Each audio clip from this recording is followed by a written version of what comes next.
Today I'm doing a little test with the Model 20. This is a 1959 Model 20 by Singer.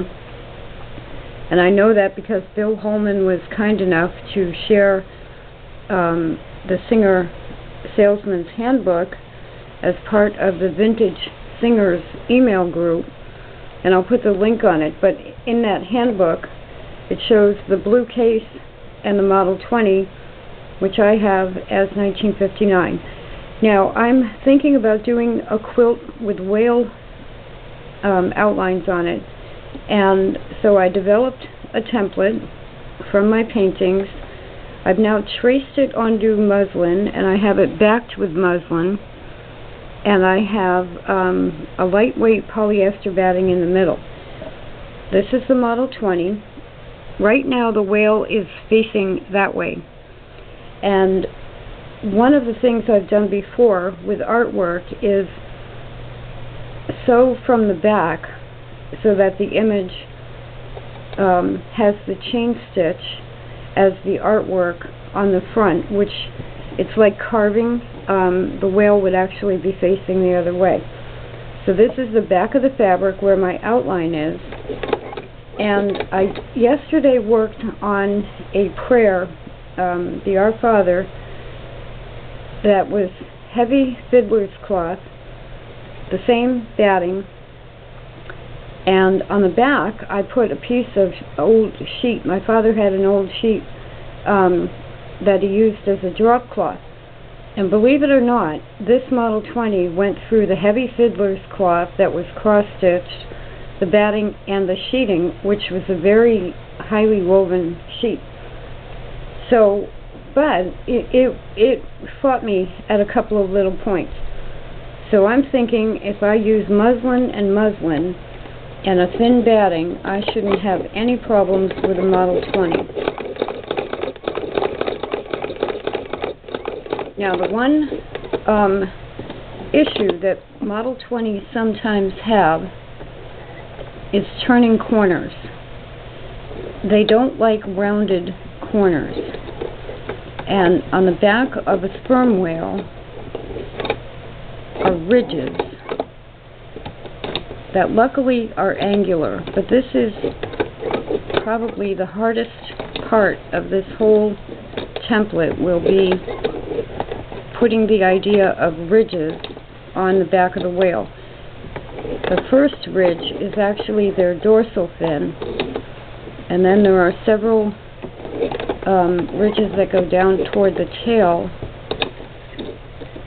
that are not fins, but just ridges. And there are several of them, and it's like doing stairs. But with the Model 20 not really liking corners, this is the one place that I think will be a pass or fail for this method. The template is about 9 inches by 3 or 4 inches.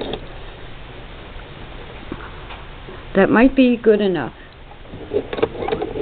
I paint whales in oil, and I tend to get particular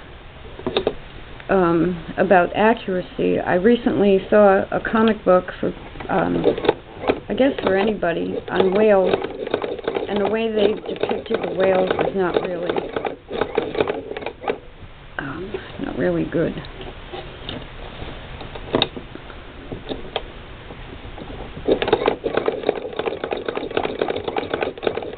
So this Model 20 is in the table case. I've seen them in brown, I think, and blue. Mine is blue. The table part of it gives you a little bit more stability when moving things around. And I'm being a little bit casual about the shape because every whale is different. So you don't have to be perfect.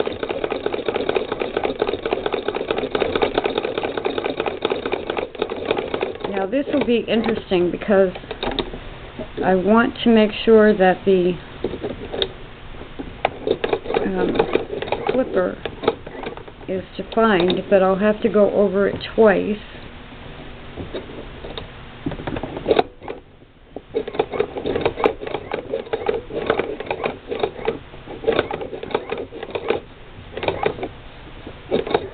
And again, these machines, they just don't love corners very much.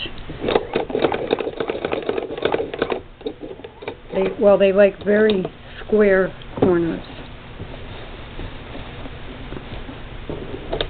But the fact that each whale might come out differently is actually a plus, because they are all different.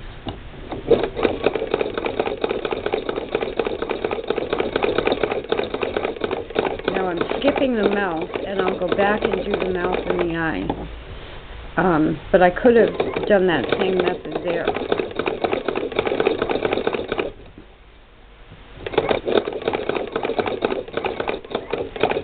And sperm whales have a blowhole like other whales, only they're the only whale where it's on the left side of their head. It's always on the left side of their head. So now, before I do the blowhole, I want to look at this on the other side and just make sure that the design looks right, headed the other direction, and that it doesn't look like the blowhole is actually on the right side of the head. I just have to check.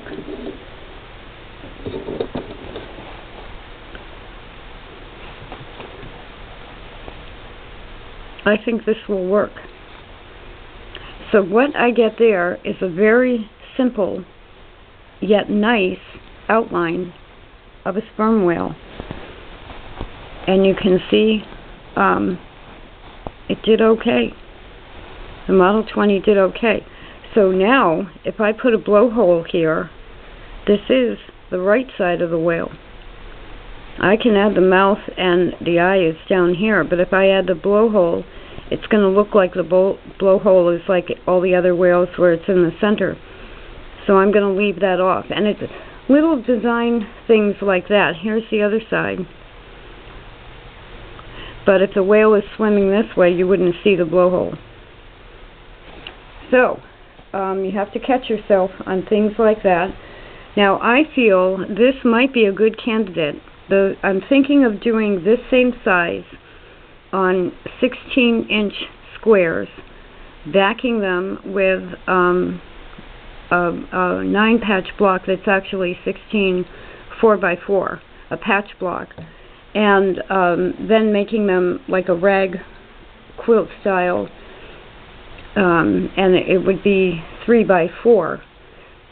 So it'd be a pretty good size quilt. I can either leave it like this, but because they're going to be 16 inches square, this will be a good candidate for what I just found out about this the other day, big stitch quilting. Because then I can big stitch around the whale and it'll look like air bubbles or water.